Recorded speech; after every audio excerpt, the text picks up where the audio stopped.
We're doing rear springs on the Pontiac Bonneville. So we already got a lot of the stuff done. It's real simple. It's not that bad. First, you just got to take the two bolts out, holding the shock to the control arm. It's just two 10mm bolts going up, and then you got to take the trailing arm loose from the control arm. It's an 18mm nut, and this is a 8mm hex. So hold this with an 8mm socket while taking your 18mm wrench on here, and then you got to kind of pound this out. And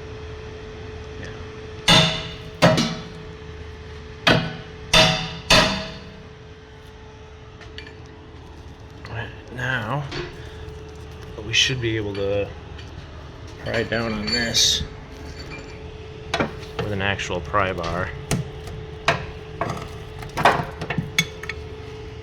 And then you can put the new one in the same way.